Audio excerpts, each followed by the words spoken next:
I'm Brianna Aya. And I'm R. Pierre, and this is This Week in Sports, presented by ProSportsReporter.com.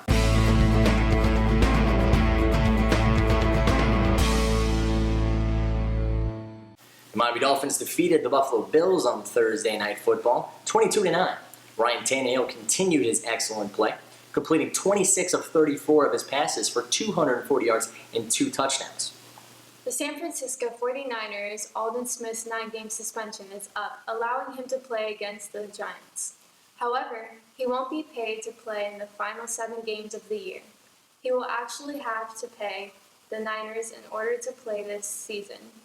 Due to a clause in his contract, he must repay his signing bonus. After taxes on his 7-game salary, he will owe San Francisco over $600,000, making him the first player in sports history to actually pay to play professional sports.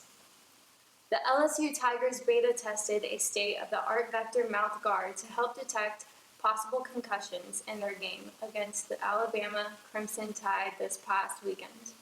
The Mouthguards are made by Seattle-based company L1 Biometrics. Reebok's Checklight is another device that helps detect possible concussions. In 2010, Reebok partnered with MC10, a startup company in Cambridge, Massachusetts. It currently retails for $150 and is worn in conjunction with a skull cap and can be worn with and without a helmet. The Checklight this week won the Best New Product at the Corporate Entrepreneur Awards.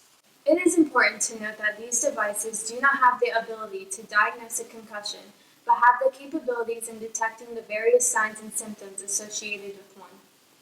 Oscar Pistorius was deemed not eligible for house arrest this week by South African court officials. The reason is because he has no ankles to attach an electronic tagging device. The tags cannot, by law, be attached to one's wrist, as they can easily be taken off. Pistorius was convicted for the killing of his girlfriend, model Reva Steenkamp, on Valentine's Day last year. Now it's time for my big game picks from the college football and NFL weekend. Packers over the Eagles at home. Mark Sanchez getting his first start on the road in the frozen tundra of Green Bay, where temps should hit close to the single digits. Keeping A.J. Hawk inside to stop LaShawn McCoy and making Mark Sanchez beat them will be the defensive key for the Pack. Look for the Packers to win big, 45-23. Also have the Browns over the Texans, 24-10. Ryan Mallett getting his first start at QB should have the Browns secondary, the same secondary that made Andy Dalton look pedestrian, licking their chops. The first place Browns in one of the toughest divisions in football. I'll say it again, first place Browns. Strange, isn't it? Who would have thought in mid-November the Browns would be the Cleveland team in first place? The Seahawks will face a tough test on the road against the Chiefs. The Chiefs are one of the hardest teams to play at home historically. But look for the Seahawks to win this one if they can get the ball to beast mode for 20 or so carries. Having All-Pro Russell Okung back for his second game is a huge boost to that offensive line. Seahawks winning a squeaker, 24-21. Frank Gore and Carlos Hyde will be the key in the Niners-Giants game. If Gore and Hyde can run the ball effectively, it should open the passing game for Kaepernick and the Niners. Even though Eli Manning is having his best career year as far as QB rating, besides Odell Beckham Jr., there is no wide receiver help and not much of a running game either.